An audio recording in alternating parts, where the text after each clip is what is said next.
2시간 전에 마감한 트레이더가 생생하게 전하는 글로벌 마켓 리뷰 델타1입니다. 우리 시장은 최근이 옵션 만기일 중 손에 꼽을 정도의 극심한 양매도장으로 끝났고, 미국 시장은 장 초반만 해도 강세 분위기를 유지하면서 30분 정도만 버티고 나서는 줄줄 밀려버렸습니다. 언론에서는 테슬라 해킹 이슈로 시장이 밀렸다고 하지만 저는 마이크로소프트와 아마존이 하락이 진짜 문제라고 봅니다. 그리고 이들 종목이 하락한 것이 시장에 어떤 의미가 있는지도 살펴보고자 하는데요. 일단 옵션 만기부터 리뷰하도록 하겠습니다. 우리 시장은 야간 선물이 상승폭만큼 갭 상승 출발했는데, 외국인들이 선물 매매나 현물 매매보다는 기관들이 양옵션 매도가 진행되면서 바로 늘리기 시작했습니다. 특히 개장과 함께 개인들은 콜 12,000계약, 풋 2만 계약을 시초가에 사들여서 그것도 외가격들로 묻지 말고 매수를 했으니, 그러지 않아도 등가 변동성이 살아있는 상황에서 기관들이 그걸 가만히 둘 리가 없었죠. 바로 양매도로 눌러주고 개인들은 시가 이후 1분도 안 돼서 바로 평가 손실 상태로 들어갔습니다. 그리고 나서 9시 10분부터 395선에 도달하면서 이번에는 395 콜풋 모두 양옵션이 잔뜩 눌리기 시작했습니다. 어차피 오늘 방향성 세게 줄 생각이 없었던지라 외국인들은 초반에는 주식을 얼마 매수하지 않다가 이 9시 30분부터 선물은 조금씩 누르면서 이 주식은 담기 시작했는데, 그렇게 10시 30분 홍콩 시장 개장 때까지는 아주 지긋지긋한 횡보를 겪게 됩니다. 그런데 오늘 평소와는 다르게 홍콩 시장이 갭상승 출발하고 나서는 점점 흘러내렸어요. 현물 기준으로 갭상승한 건데 선물 기준으로는 전일 미국 세션 야간 마감에서 동일한 수치로 끝났거든요. 즉 미국 세션에서 홍콩이 야간 세션에서 선물이 올랐는데 그 오른 것에서 더 이상 오르지 못했다는 것입니다. 그리고 나서 흘러나르다 보니까 우리 시장도 시간이 갈수록 매도 압력이 커지면서 외국인들 중심으로 선물 매도가 증가하기 시작했고, 결국 12시 30분경 저점 392.5를 기록하게 됩니다. 그런데 이 392.5라는 자리는 바로 기관들이 스트레들 매도가 가득 쌓인 자리죠. 아무리 지수가 점진적 하락을 한 동안 콜 매도로 하락을 쫓아가서도 초반에 워낙 풋옵션 매도를 많이 해놓은지라 여기는 무조건 지켜야 되는 자리였어요. 물론 0.35포인트 정도는 더 언더슈팅 나올 수 있었지만 기관들은 더 이상의 변동성 증가를 허용하지 않고 또 그 자리부터 그 풋옵션 죽이기에 나서서 점진적으로 또 반등을 시켜서 오후 2시에는 394.25까지 반등을 시킵니다. 그때까지 옵션 미결 현황을 보면 개인이 콜 63,000개, 또 풋 3만 계약 매수인데, 이 개인이 풋 매수는 워낙 초반에 들어간 것이라 12시 30분까지는 지수가 눌릴 때 이 본전에 올까 말까 그런 정도였고, 콜옵션은 완전 박살나서 더 이상 할 말이 없었죠. 그런 상황에서 오후 2시까지 반등을 시켰으니 거기서 더 올라가서 다시 395를 본다? 그건 어불성설인 게, 개인이 콜 매수 63,000 계약에 달하는 델타 이츠를 기관들이 하려면 이건 감당이 안 되는 물량이죠. 이거의 어떤 의미인가 하면, 만기일에 기관이 콜 매도를 63,000 계약 한 것을 되감으려고 하면 어마어마한 상방 델타가 필요합니다. 그런데 이제 외국인들이 계속 선물 매도를 풀지 않고 있었어요. 그러면 시장이 오를 이유가 굳이 없죠? 그러면 콜옵션을 환매하느니 현물을 매도해서 지수 상승을 틀어막는 것이 훨씬 더 적은 비용으로 스트레들 이익으로 연결시킬 수 있는 거예요.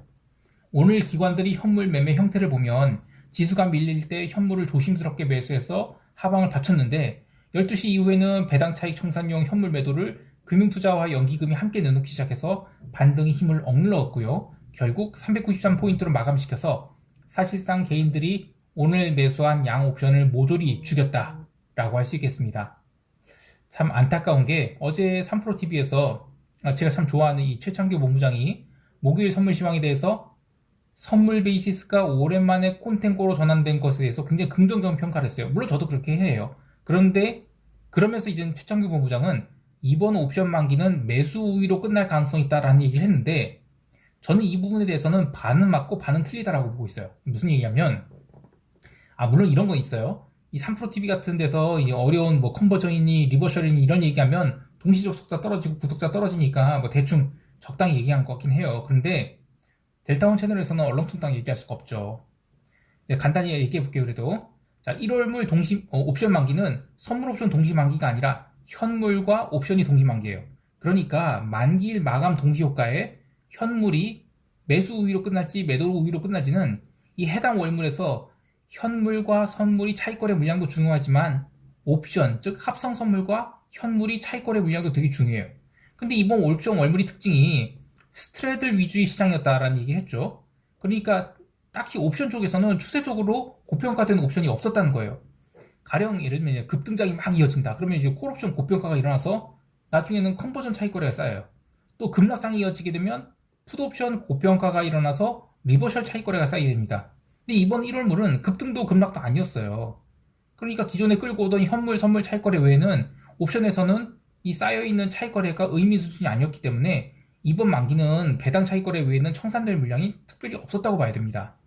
근데 이번에 최창규 본부장은 이 배당 차익거래 물량이 만기 전에 모두 청산된 것처럼 얘기를 했는데 아직은 3천억 정도가 남아있었던 거예요. 그래서 동시효과의 매물이 나왔는데 이미 당월물 옵션에 양쪽으로 개인들이 매수를 잔뜩 해놨기 때문에 매도 물량에 딱 맞는 수준의 외국인 매수가 들어오면서 시장을 딱 붙여놓은 거예요. 그러니까 결론을 얘기하면 선물 옵션 동시 만기가 아닌 옵션만 만기일인 경우에는 해당 월물, 해당 월물에 추세가 없었다. 그러면 만기 당일 흐름은 개인들이 어디 쏠렸냐, 어느 클래스에 쏠렸냐 이런 게 중요하지 그 외에는 별다른 이야기가 없다는, 영향이 없다는 겁니다. 너무 어려운 얘기했나요? 구독자 떨어지기 전에 바로 유럽 세션 넘어갈게요.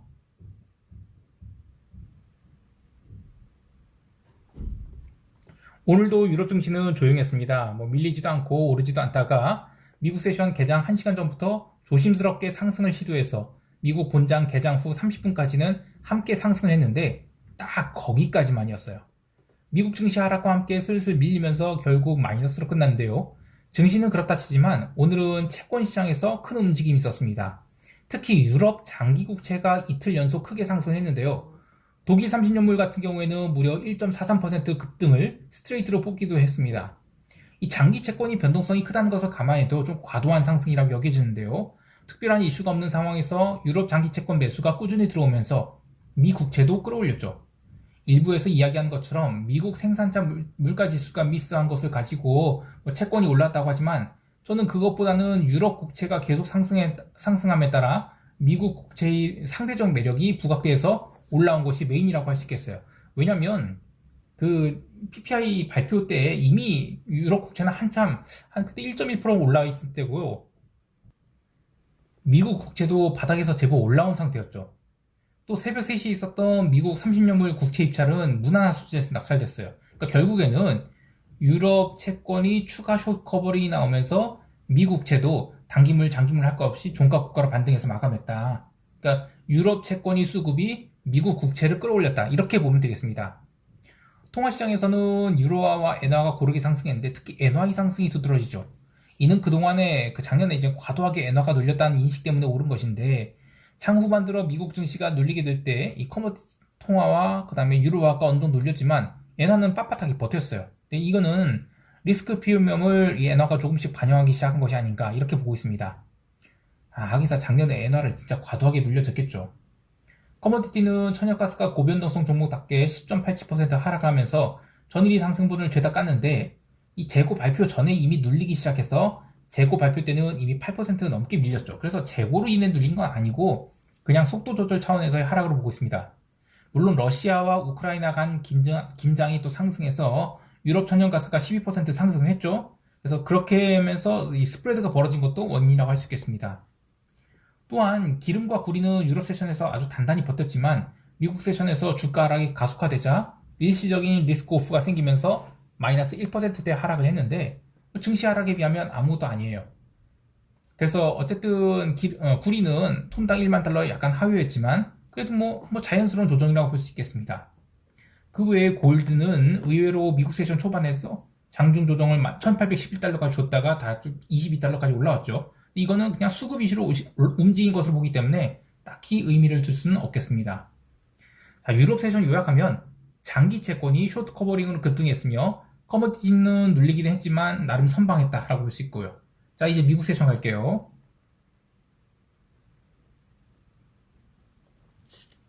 미국 지수 선물은 개장 1시간 전 몇 가지 경기 지표 발표가 있었음에도 불구하고 오히려 초반에는 나스닥 중심으로 상승을 했는데요. 말이 꽤 버벅거리네 오늘. 죄송합니다. 신규 실업수당 청구 건수는 23만 건으로 증가를 했습니다. 그런데 연속 실업수당 청구 건수는 155만 건으로 컨센이 170만 건이니까 감소를 했죠. 그래서 시장은 긍정적으로 봤어요. 또한 이 생산자 물가지수와 근원 생산자 물가지수도 컨센서스 수준 혹은 그보다 살짝 낮게 나오면서 시장은 별 걱정을 안 했습니다. 그러니까 결국 지표 발표와 함께 나스닥 선물은 유럽 지수의 상승을 쭉 따라가기 시작했고, 본장 개장 후에는 30분 동안 나름 고가권에서 플러스 0.5%권을 왔다 갔다 하면서 고가에서 버텼어요. 그런데 딱 30분, 그러니까 12시 땡 치면서 무슨 신데렐라 마냥 이 나스닥 지수부터 하락을 시작하는데, 이때 라일 브레이너드 연준 부의장이 청문회가 시작되긴 했지만 브레이너드의 이 3월 금리 인상 발언이 나오기 전에 이미 개장 초부터 테슬라와 마이크로소프트, 그 다음에 엔비디아가 하락을 시작하고 있었어요. 그리고 TSMC의 그 400억 달러 투자 소식이 들려오면서 AMD 같은 일부 반도체 주식이 초반에 갭상승을 해요. 그런데 그러면서 시장을 붙잡아 놓고 있었을 뿐, 전체 기조는 오늘은 기술주 그냥 대놓고 매도했어요. 자, 그렇게 이 나스닥 지수는 0시부터 본격적인 하락을 시작하면서 각각이 이평선 자리에서 잠깐씩은 지지를 받긴 했는데, 브레이너드 청문회 끝나죠. 반등 실패하자마자 바로 그 뒤로는 이제 꾸준한 매도가 나옵니다. 그래서 이제 S&P 변동성마저 급등하고 지수는 종가 고가로 처박히게 됩니다.